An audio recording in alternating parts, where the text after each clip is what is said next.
Hello guys, આજના mini new બ્લોગમાં આપનું સ્વાગત છે. કેમ છો બધા? મજામાં? આપણા બ્લોગ જોઈ બધા મજામાં જ હોય. આજે ગામમાં ટપુભાઈના ઘરે ગણપતિ બાપાએ પાઉંભાજીનો પ્રોગ્રામ કરેલો હતો. તો મને કે તારે આવવાનું છે, તો હું અહીંયા પૂગી ગયો. અહીંયા આવ્યો તો ટપુભાઈએ ગણપતિ બાપાની આરતી કરી અને બીજી આપણે પૂગી ગયા ગણપતિ બાપાએ. અને જોતા ખરી ગણપતિ બાપાનો કેવો સરસ મજાનો મંડપ શણગારેલ છે. અને ગણપતિ બાપાની મૂર્તિ તમે જો તો આમ મન ભૈરું ભૈરું જ લાગ્યા. ગામમાં ગણપતિ બેસાડ્યા છે ટપુભાઈએ, તો આપણે ગણપતિને આજે અને જોતા ખરી ગણપતિ બાપાને કવડી મોટી અગરબત્તી હોય છે અને ગણપતિને કેળું ધરાવ્યું છે. અને આ જોવું જોઈએ સફરજન ધરાવ્યું છે.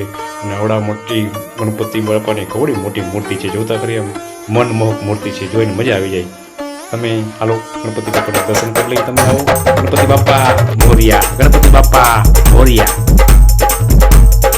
પાઉંભાજીનો પ્રોગ્રામ ચાલુ કર્યો. ભાજી તો તૈયાર હતી. પાઉં ભૂનાભાઈએ શેકી નાખ્યા. પાઉં શેકીને માંડ્યા. પાઉંભાજી તૈયાર થઈ ગઈ એટલે માંડ્યા બધાને પીરસવા. બધાને બોલાવીને પીરસી દીધું. પાઉંભાજીનો પ્રોગ્રામ બનાવી નાખ્યો.